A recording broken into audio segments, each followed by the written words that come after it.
जय भवानी। दोस्तों, जो सुमन सांसद जो राज्यसभा के हैं सपा के, उन्होंने जो महाराणा जी के खिलाफ जो वक्तव्य दिया है, जो संसद में बोला है, क्या इसका विरोध वो हरे टिड्डे करेंगे जो हरी पगड़ी बांधकर उस टाइम मुजफ्फरनगर में आ गए और लोगों को कसम खिलाई, राजपूत समाज का अपमान हो गया? क्या अब उन्हें अपमान नहीं लग रहा? क्या ये अपमान नहीं है? क्या चप्पल खा के मानोगे? अब स्वाभिमान तो चला ही गया। बीजेपी के किसी भी नेता ने आज तक महाराणा प्रताप या राणा संगा या किसी की बेइज्जती नहीं हुई आज तक, किसी भी योद्धा की। एक सपा के एक सांसद ने भरी संसद में इस तरह का बयान दिया, और क्या उसमें राज्यसभा में एक भी क्षत्रिय नहीं था, एक भी राजपूत नहीं था जो उसकी भुजा मोड़ देता?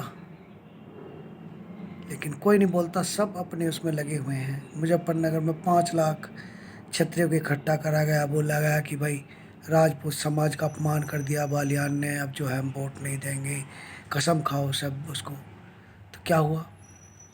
हार गए। मैं ये कहना चाह रहा हूँ कि अब सपा वाले ने क्या अपमान नहीं करा, अब क्या पूंछ अंदर दे ली? तुम शेर थे लेकिन कुत्ते बन गए, पैसा खाया तुमने।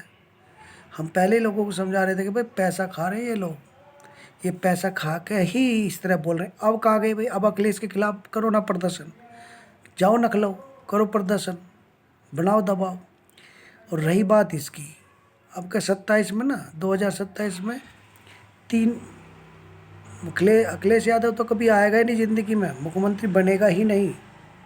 ये हमारी भविष्यवाणी है कि जिसने भी यूपी में क्षत्रियों से राजपूतों से पंगा लिया, वो खत्म हो गया, चाहे मुलायम सिंह हो, मायावती हो, चाहे अखिलेश हो, नहीं बनेगा, हम कह रहे हैं। और रही बात उसकी लोकसभा चुनाव में, आपका 35 है ना, तो 3 पकड़ देंगे, 3 सीट से फालतू सीट नहीं आएंगी। लिख ले भाई अखिलेश, लिख ले, जिस पे तो कूद रहा है ना, लिख ले। ये तो हमारी मुजफ्फरनगर से हरी टोपी निकल पड़ी ना।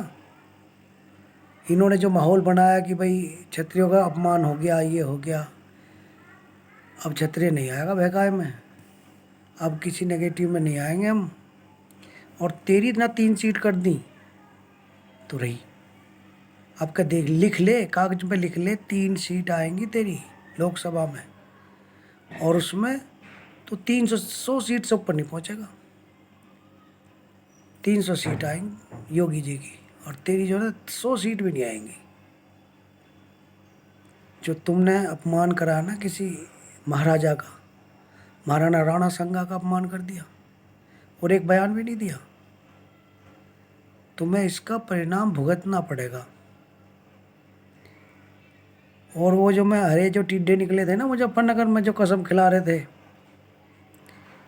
उनका भी बंधेगा। ये तो योगी जी थोड़े से, इनकी तो सीबीआई जांच करवाओ कि इन्हें पैसा कहाँ से मिला। इनकी जब तक सीबीआई जांच ना होगी, मैं नाम नहीं ले रहा, लेकिन जो कसम खिला रहे थे ना पंचायत में, उन्हें पैसा मिला था। जैसे जयंत चौधरी से हुआ कि भाई जाट तो होंगे नहीं, बीजेपी के साथ आ गए तो राजपूतों को तोड़ो, तो उसमें वो कामयाब हो गए। 35 सीट अखिलेश जीत गया बीजेपी के विरोध में। लेकिन 3 पकड़ देंगे जिस तरह का बयान दिया है, और 90 सीट तेरी आएंगी, लिख ले, कितने भी जोर कर लीजिए, 90 सीट से ऊपर नहीं आएंगी 400 में से। जीवन में कोई भी सपाई आज के बाद मुख्यमंत्री नहीं बनेगा। बयान बुरा लग रहा है, लिख लो, लिख लो कोरे कागज पर। और ये जो हरी टोपी वाले जो निकले थे ना मुजफ्फरनगर में, अब आ जियो मुजफ्फरनगर में, मेरठ में, अब बन जियो नेता। तुम्हारा औकात का पता चल गया है, तुम कुत्ते की पूंछ हो। आज राणा संगा पे आया, कल महाराणा प्रताप पे आएगा, फिर पृथ्वीराज चौहान पे आएगा, सब पे आएगा, और तुम चुप बैठे रही हो कि दूसरा बोले तो भौंकोगे, और जो टुकड़ा डालने वाला बोलेगा तो पूंछ अंदर दे लोगे। ये तो क्षत्रिय वाली बात नहीं हुई। हम तो जब जाने, जब आज वो क्या नौकर हेरिटेज डे निकल के अखिलेश के घर पर हमला बोल रहे, अखिलेश पे क्या ना बयान दें। ऐसा सीध ये हो गया है कि तुम जो लोग जो थे ना उस समय, जो चुनाव के टाइम पे आए थे और बन रहे थे कि भी क्षत्रियों का अपमान हो गया, हम तो नु क्या भाई एक सीट दे दो, हम तो जब ही कह रहे थे।